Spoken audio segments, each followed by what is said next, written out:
দুর্গাপুরের প্রাণকেন্দ্র সিটি সেন্টারে সরোজিনী নাইডু পথে এক মহিলার ব্যাগ ছিনতাইয়ের অভিযোগ দুষ্কৃতীদের বিরুদ্ধে।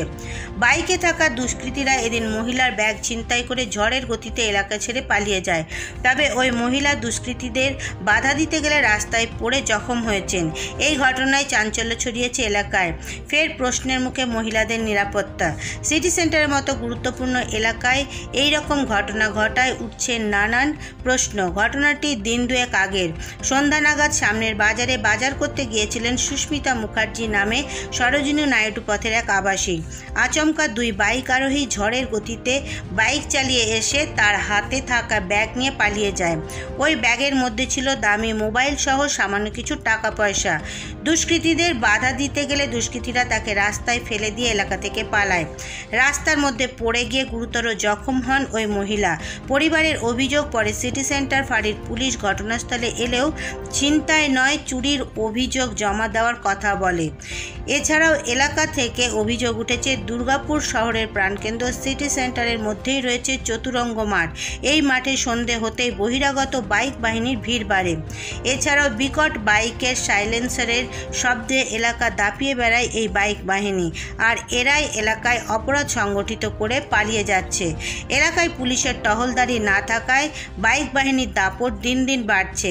বাইকের সাইলেন্সারের বিকট শব্দে অসুস্থ আবাসিকরা আরও অসুস্থ হয়ে পড়ছেন।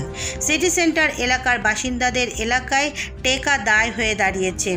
এছাড়াও দুর্গাপুর নগর নিগমের 22 নম্বর ওয়ার্ডের মধ্যেই পড়ে সরোজিনী নাইডু পথ সহ আশপাশ এলাকা, যে ওয়ার্ডের বিদায়ী কাউন্সিলর অনিন্দিতা মুখোপাধ্যায় গত বছর দুর্গাপুর নগর নিগমের মেয়র ও ডেপুটি মেয়রের পদ সামলেছেন।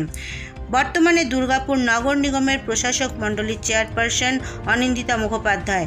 বিরোধীদের অভিযোগ, যদি দুর্গাপুরের একটি গুরুত্বপূর্ণ ওয়ার্ডের আইন শৃঙ্খলার এই অবস্থা হয়, তাহলে বাকি ওয়ার্ডগুলো কি অবস্থায় রয়েছে সেটা বোঝাই যাচ্ছে। ওই 7:30 নাগাদ ওই নীলুর দোকান আছে কষারি, ওর পাশে একটা ফলের দোকান আছে। এর আগেও ওর কাছ থেকে দুদিন ফল নিয়েছি। তো আমি বললাম যাই ফলটা নিয়ে আসি। তো আমাদের ওই পিছনের স্টিকটা দিয়ে গিয়ে ওই গলিটা দিয়ে বেরিয়ে যাচ্ছিলাম। এবার নীলুর দোকানের জাস্ট একটু আগে আমি নিজের মনে যাচ্ছি, হঠাৎ করে পেছন থেকে বাইক এলো। বাইক থেকে পেছনের ছেলেটা আমার ব্যাগটাকে এমনভাবে ছিনতাই করলো যে আমি ঘুরে মুখ থুবড়ে পড়ে গেছি। ব্যাগের মধ্যে মোবাইল ছিল, আর হয়তো খুঁজে পেতে 150-200 টাকা পাবে। ওই 7:30টার সময় এবার এমনভাবে আমি পড়েছি, তাতে তো খুব ভালোই ইনজিওর হতে পারতো। ওরা ব্যাগটা এমনভাবে টেনেছে, হয়ে গেছে যে এবার রাস্তাঘাটে তো ধরুন বেরোতে হবে, দাদারা সবসময় থাকে না, ওরা সকালে বেরোয়, রাত্রে আসে। খুচখাচ কিছু জিনিসের দরকার ছিল, বেরোতে তো হবে না। এরকম আমার সঙ্গে হয়েছে, কালকে আরো কারোর সঙ্গে হতে পারে। ভয় তো প্রচন্ড লাগছে যে রাস্তাঘাটে একা বেরোবো কি করে। এবার মানুষের প্রয়োজনীয় জিনিস, ধরুন মোবাইলটা, একটু টুকটাক টাকা পয়সা তো থাকেই ব্যাগের মধ্যে। এখন তো মোবাইল ছাড়া তো কোনো কাউকে ফোন করতে গেলে তো কিছু আমার রাস্তাঘাটে দরকার হলো, তখন তো মোবাইলটা প্রয়োজন। তো আমার একটা অভিযোগ, পুলিশ সবসময় কি বলছে, ওটাকে চুরি গেছে বলছে, কিন্তু ঘটনাগুলো একটা ছিনতাই হলো। আমার স্ত্রীকে উন্ডেট করলো, মুখ থেকে রক্ত বেরোলো, পুরো কেটে গেছে, প্রমাণও রয়েছে সব কিছু। আমরা কি বলে ওষুধের দোকান থেকে সব ট্রিটমেন্ট করে টেট ব্যাগ দেওয়া সব কিছু করা হয়েছে। কিন্তু আমার ওইটা অভিযোগ। সেকেন্ড অভিযোগ হচ্ছে, আমাদের চতুরঙ্গ মাঠে প্রচুর বাইরের ছেলেরা আসে, বাইক বাহিনী আসে, তারা কিন্তু আননোন ফেস। আমরা কিন্তু যাই এই পাড়াতে থাকে না, সিটি সেন্টার চত্বরের মধ্যে আমরা দেখি না এইসব ছেলেগুলোকে। আসলে সিটি সেন্টার যারা থাকে সবারই মুখ চেনা থাকে, কারণ আমাদের এজ হয়ে গেছে, আমরা ছোটোবেলা থেকে সব দেখছি। কিন্তু বাইক বাহিনীগুলো আসে। সেকেন্ড থিং দেখেছি, একটা বাইক এসে বিকট আওয়াজ করে সাইলেন্সারগুলো খুলে পালায়, কিন্তু কোনোদিন আমি দেখিনি কোনো পুলিশ ধরছে। এই যে রাত্রিবেলায় 10টা 11টা, অনেক সময় রাত্রি 2টোর সময় দেখেছি বিমার্কার চেহারাগুলো সব আছে। চেহারা দেখলেই তো বোঝা যায়, মানুষের ফেসটা দেখলে বোঝা যায় মানুষটা। আমার মনে হয় পুলিশের টহল বাড়ানো উচিত। পুলিশ যত টহল বাড়াবে, অথবা পুলিশকে একটু অ্যাক্টিভ হতে হবে।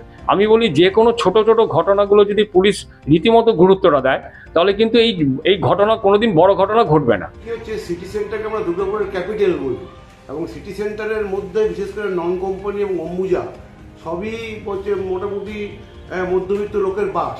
এবং এখানে পুলিশ মোবাইলটা খুবই দরকার, কারণ দেখা যাচ্ছে কি মহিলারা প্রতিদিন সন্ধ্যাবেলায় ওয়াকিংয়ে বেরোচ্ছে, মর্নিংয়ে ওয়াকিংয়ে বেরোচ্ছে, তখন দেখা যাচ্ছে যে মোটরসাইকেল করে নিয়ে এসে পথ অবরোধ করে হার ছিনতাই করে নিচ্ছে, ব্যাগ ছিনতাই করে নিচ্ছে, এবং মহিলারা বিশেষভাবে আতঙ্কিত আছে। 20 নম্বর ওয়ার্ড দুর্গাপুরের A1 সিটিজেন যারা, তাদের হচ্ছে বসবাস হচ্ছে 22 নম্বর ওয়ার্ডে বসবাস করেন।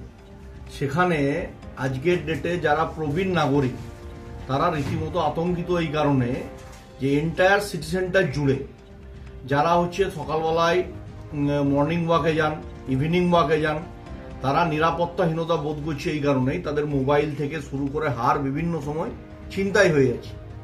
আর চতুরঙ্গ মাঠ জুড়ে বিভিন্ন বাইক, বহিরাগত বাইক নিয়ে আসছে তারা বিকট শব্দ আওয়াজ করছে এবং এরই মাঝে আরেকটা নতুন উপদ্রব হয়েছে বাইক বাহিনী, যারা হচ্ছে এই ছিনতাইয়ের কাজে নিজেদেরকে লিপ্ত করে এই প্রবীণ নাগরিকদের রাস্তায় হাঁটা চলা আজকের দিনে কষ্টকর হয়ে দাঁড়িয়েছে।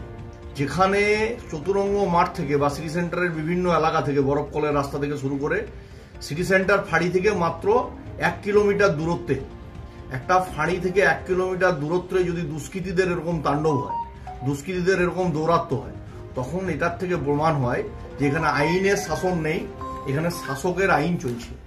এই শাসকের আইন যতদিন না বন্ধ হবে আর আইনের শাসন প্রতিষ্ঠা না হবে, 22 নম্বর ওয়ার্ডের নাগরিকদেরকে এই ঘটনায় ফেস করতে হবে। কারণ এ রাজ্যের মুখ্যমন্ত্রীর নাম মমতা বন্দ্যোপাধ্যায়, পুলিশ মন্ত্রীর নাম মমতা বন্দ্যোপাধ্যায়। তিনি বারংবার নবান্নের সভাঘর থেকে এই বিষয়ে দৃষ্টি আকর্ষণ করলেও ওই নবান্ন থেকে সিটি সেন্টার ফাঁড়ি পর্যন্ত এই অর্ডার এসে বা এই আদেশ এসে পৌঁছাতে পুলিশের কানে পৌঁছায় না বা পুলিশ অ্যাক্টিভ হয় না। তবে দুর্গাপুর 2 নম্বর ব্লক তৃণমূল কংগ্রেসের সভাপতি উজ্জ্বল মুখোপাধ্যায় পুলিশকে আরও তৎপর হওয়ার কথা বলেছেন। কয়েকদিন আগে মাত্র পরশু বোধহয় একটা মোবাইল ছিনতাই হয়েছিল এবং সঙ্গে সঙ্গে আমার